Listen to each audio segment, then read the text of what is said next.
All right. Thank you so much for tuning in to Tony's Corner number 2, episode number 2 today. And today we're going to be talking about something serious.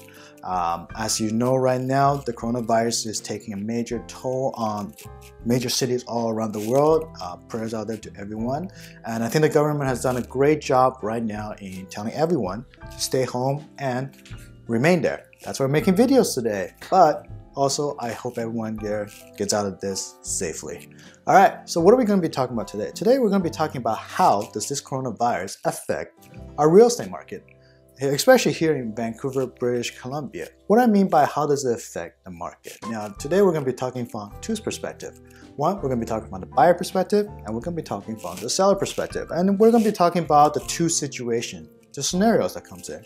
And what are those scenarios? We're going to be talking about the two scenarios as in one, what happens if the government is able to contain the coronavirus? And the second, obviously, the opposite. What happens if the government is unable to contain it? How does it affect the buyers and sellers? Now, little background story about 2020 and the real estate market here in Vancouver.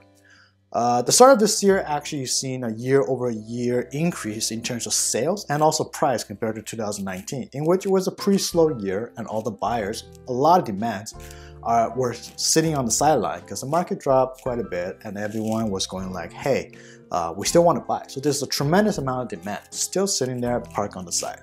Now, with this coronavirus jumped in, of course, demand went down. Demand and supply both went down tremendously. There's still people waiting on the side, but waiting for the right property. Now, what happens? A couple other things. One, the government reduced its rates twice. It went back a little bit recently, but still dropped quite a bit. And also, they reduced the stress test for mortgage stress tests. So, you know, more people are able to get their mortgages, which is great news. And also, the government is putting in a stimulus package for all the small business, economy, you know, just help out the small business and such. And that's great news for it. That means the government is on the right track to help out. And also, if the economy bounces back, real estate will bounce back as well. Now, the first situation, the first scenario is if they're able to contain it.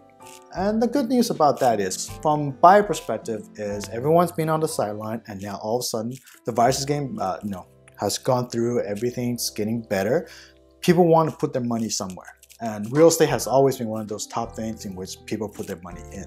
So real estate, because of the price adjustment recently, I see from the buyer's perspective, prices are going to rise, and also the fact that more buyers are going to be jumping into the market because it's a prime time to do so.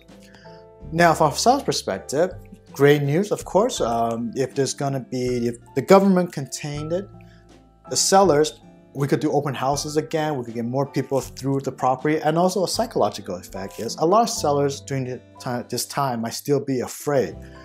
So they're not going to list the property out. You're going to see still less supply, but a lot more demand, which equates to bidding wars.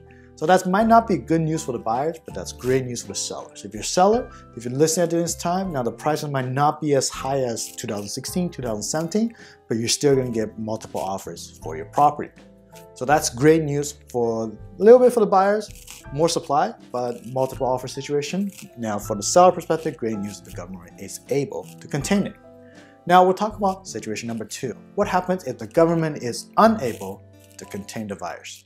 Now, of course, it's going to be usually bad news for both, but a little more for the seller end and less for the buyer. For the buyer end, it's actually a little bit of good news because price adjustment.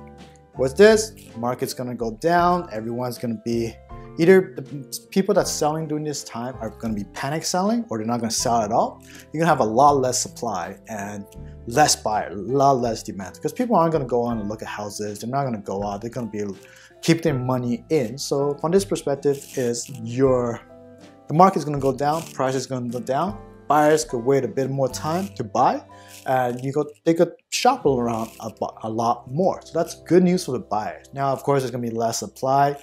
Overall, a better news for the buyer because less demand means prices will be more balanced and also balanced towards more of a buyer. You can negotiate more with the seller who's willing to sell during this time. Now, from a seller's perspective, doesn't take a brainiac to see that the market's going to be bad for the sellers. If you're willing to sell during this time, you're not going to get very good money for it. You're not going to get very good bang for your buck, because all the buyers will be using the buyers against you, and they're going like, hey, why are you selling for this price? I'll give it to you for $100 less. You're gonna get lowball offers here and there. Well, no, not here and there. It's gonna be overall, you're gonna be lowball offers. So not good news for the sellers. But of course, this is up for discussion. We'll all see what it's gonna be like this year. 2020 hasn't been exactly the best year, but I hope everyone stays safe and we'll get out of this together.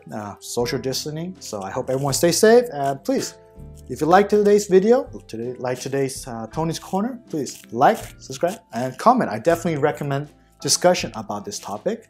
We could engage in more discussion about it. So thank you so much for watching today. I'll see you guys next time. Bye bye.